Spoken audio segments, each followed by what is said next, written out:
Hello and welcome. I am Arumba. Thank you for joining me. Let's play some Buha, the African Succession series with Quill18. Okay, so I've had like a week, a full whole week to reflect on what had been done to us. And I've got a plan. Operation Kick Great Britain's Ass is about to begin. We're gonna send over these 20 troops. We are training 1, 2, 3, 4, 5 extra infantry. We are training 1, 2, 3, 4, 5 extra transports. We're going to wait the full year. It's kind of a long time to wait, but here's the plan. Okay. This is the simple terrain map mode. We're going to land in the jungle, because that's where we're from, damn it. We're good at fighting in the jungle, and dice roll for attack are -1. So we're going to land like in this general area here, and at least make it so that if they want to engage us, they've got to take a penalty. So I'm thinking we'll probably land in Ilhus, which is a one province, like there's like only one province that they can pass through. Usually the AI doesn't want to go in here, and if they do, they'll actually suffer attacks from natives because they usually don't take the native policy that we have. Then from there, the plan is to send off 1 infantry, just 1, maybe 2 at most, to secure all of these holdings. Okay, and that'll give us a long place that we can do a long distance shattered retreat on the off chance that we lose. Now, my only real concern here is that if I land troops in British Brazil, that all of a sudden the British AI might kick in and he might send troops to British Brazil. He's obviously too stupid to send them to our territory, but I still feel like we're going to be fast enough to just hop out of this sea zone and cross over there and land those troops. He'll probably keep the blockades up, and that's the plan. Construct a Grand Fleet? Yeah, I think not. Some of our provinces lack cores. Are these part of states? Yes, they are. We should prioritize the provinces that are better. Or was there a particular reason why we were saving up admin points? I'm trying to recall. I do want the access to 6 more states. Let's think about this for a second. If I just save up my admin points, then I could take admin tech 12. We're still going to be 3 points away, and we're still going to be having unbalanced research corruption, which really sucks, but we'd have less. We'd have access to more states, and then just by creating more states, we lower the autonomy cap from 75% to 50%, which I think is better than coring one of these guys. Yeah, I think we just wait for the admin tech instead. Okay, how are we doing on rebellion? Let's make sure that's not a problem. Dagbani separatists in Atakora. You gotta bear with me because again, it's been a week since I played, so gotta like figure out what's going on here. Atakora. Okay, so potential rebellion there. While we're waiting, why don't we park those troops up there? Good supply limit up there. That'll postpone that a little bit. We might buy that down. We certainly don't want to take any more military tech because unbalanced research is just going to keep on getting worse and worse. Nice to see that we're gaining prestige when we're already at 50. That's really good for morale. I like that a lot. We have loans. Apparently we owe a lot of money. Wow. How did that happen? Okay. Let's play on speed 3 for a little bit while we get our bearings. If the game could go ahead and start running, that'd be great. Thank you. Okay, good. Peace offer here. Let's just make sure that we are not seeing a stab hit. Nope, go to hell. Requesting military access. We accept. You can have it. It's fine. I don't care.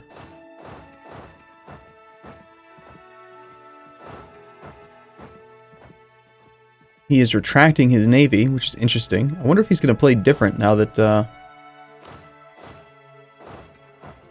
Nope, never mind. He moved it back.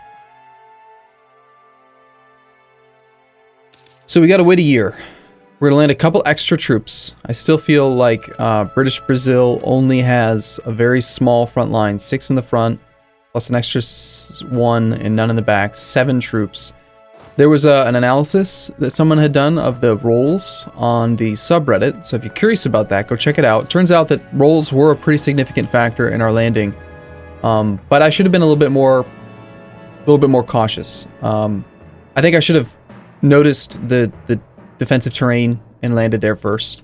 And also I should have been a little bit less aggressive. I assumed, just based on the fact that we had 20 versus 7 or whatever it was, that we were going to win, and I attacked, I think, before we had full morale. which was stupid because then they got their victory, and then when you win a battle, you get 50% of your maximum morale back. So they used that 50% and they kept chaining it over and over and over again. They'd beat the army up to... That really sucks. Do we care about our diplomatic reputation right now? And what does this affect? This affects quite a bit of stuff. Mostly tolerance and unrest. For the most part, we're pretty good. I'd really rather not lose the stability. Reputation isn't everything. So we're waiting another 6 months for these boats. Let's start the process of moving these troops over in about probably 3 months. He's doing a much better job now blockading me.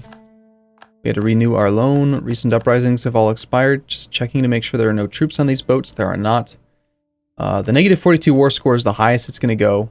And it's almost all from battles. Now here's the other part of the plan. Once we crush the army... Oh, he's got rebels. Once we crush the army, we want to leave most of his lands unoccupied. And here's the reason.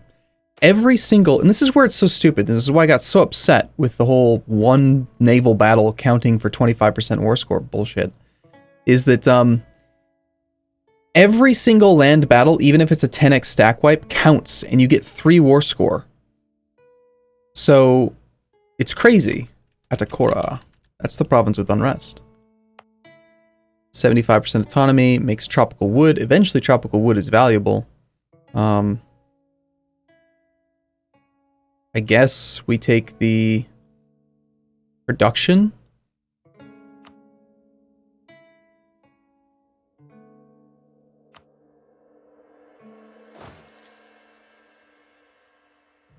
Let's see, how long will it take you to get down there?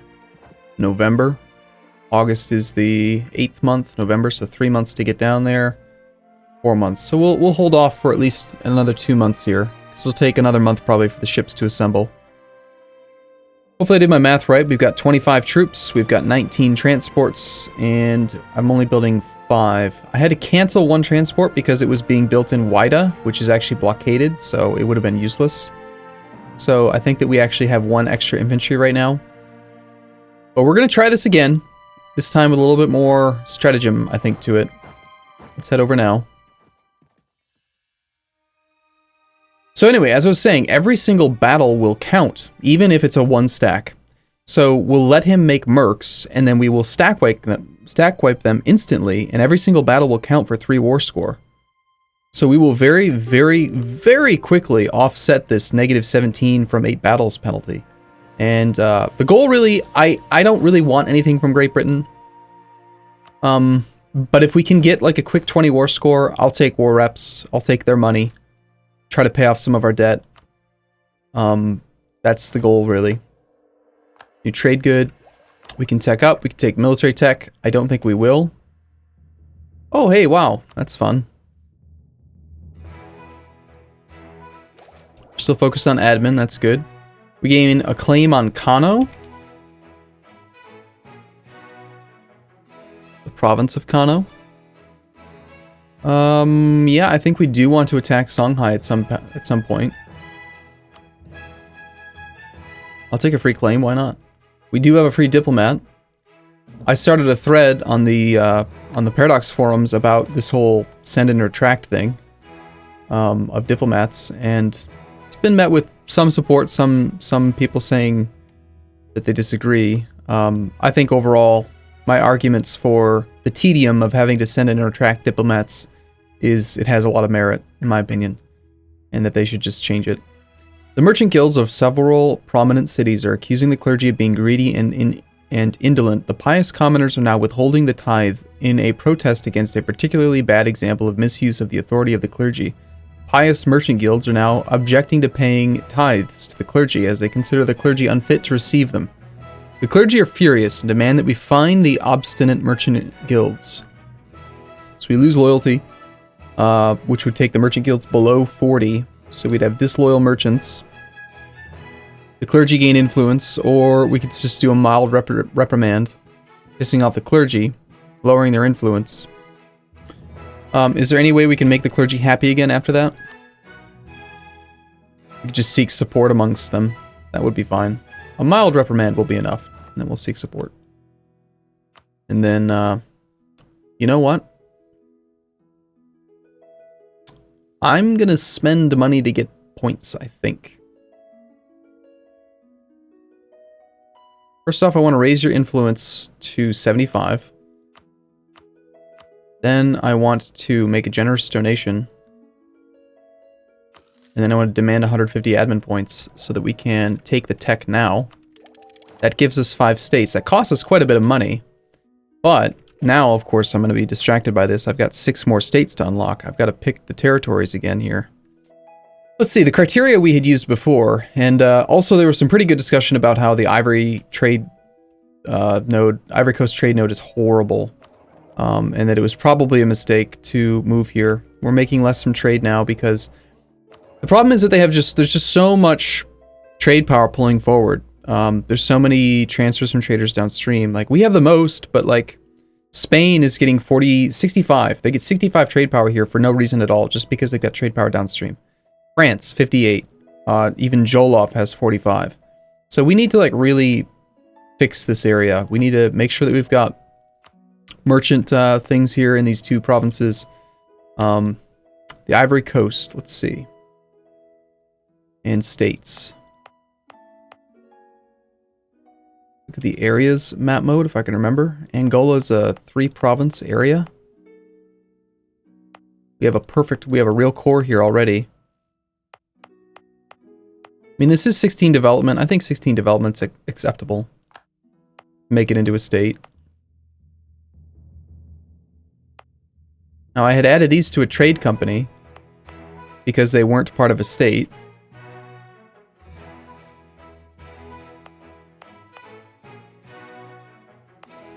Is this really just a 2-province state?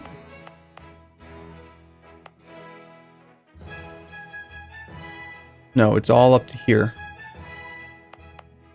Okay, so if we did this one, the problem with that is that no, it is actually all Ivory Coast. Wow, the Ivory Coast goes all the way along the border. Okay. Yeah, I think we want to make this one into a state, even though it's pretty crappy territory.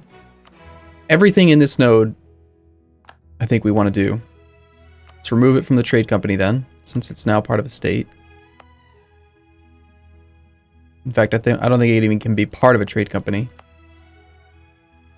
The rest of the inland stuff is not part of the Ivory Coast, so I don't think we want to do that. From here, so we've done everything we can in the Ivory Coast. Every province in the Ivory Coast is now part of a state. From here, I think we want to just go based on total development. Cape of Good Hope is 29 development. Mozambique is 24. Mogadishu is 54 development. Wow.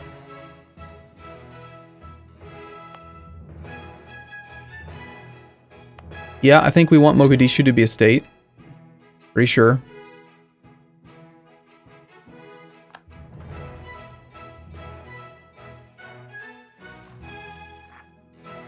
Okay, we still have room for 3 more.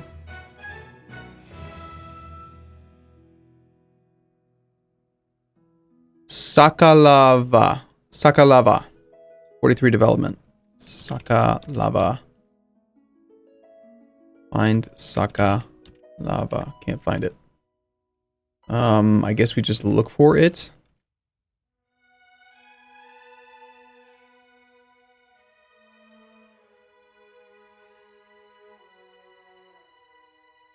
It's over here. Okay, it's this state. We already control quite a bit of this land. Yeah, okay, Sakalava is going to become a state. Hausa is 34.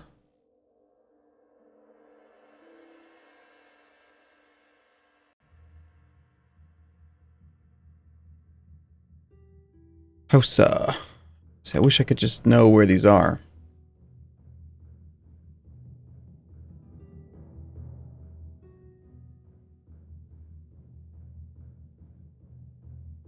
I think we do the Cape of Good Hope, probably. House is up here. And we've extended quite a ways up here. So we've got a few provinces, a big state. Look at all these provinces in it. It's definitely probably a good one. And we already have quite a bit of development. Like when it says houses 34 development,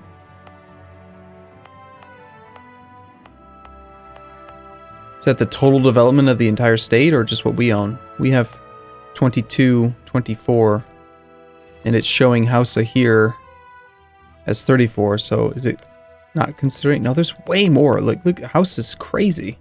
Oh, it's because we own these two over here as well. No, we actually have that much development already. Definitely a good province to make it to a state, I think. All right, one more to go. Lower Niger is at 31. In southern Madagascar. I wish this list was just organized by development. Why isn't it? You know what? For crying out loud, I'm going to go to my EU4 adjustments list, which I haven't actually looked at in a long time. I don't even know if I have an active one.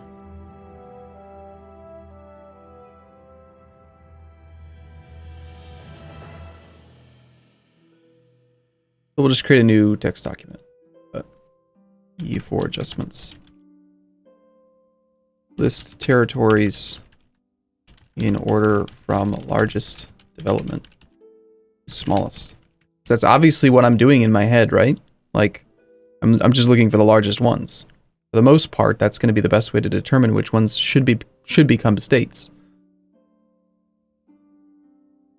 because you're getting the most benefit from it. Let's do the Lower Niger. I think we do Lower Niger. Just going to be here. Okay, and then now, any admin points that we get, we do want to spend on course. Some of these we need to make apparently into full course. I think we want to prioritize these two because they are in the this node.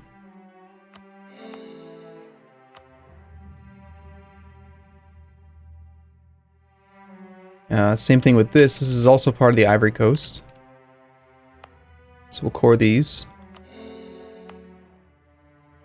And now we need more points. Okay. Alright. Well, that was a little bit of a distraction, but now we can actually move on, and hopefully we're getting less unbalanced research. Yep, cut it in half from 0.2 to 0.10. Good. Okay, let's see how quick the AI is going to try to pounce on these ships. I think the transports will be fast enough to move over there. I do think we're going to have an opportunity to transport some more men over.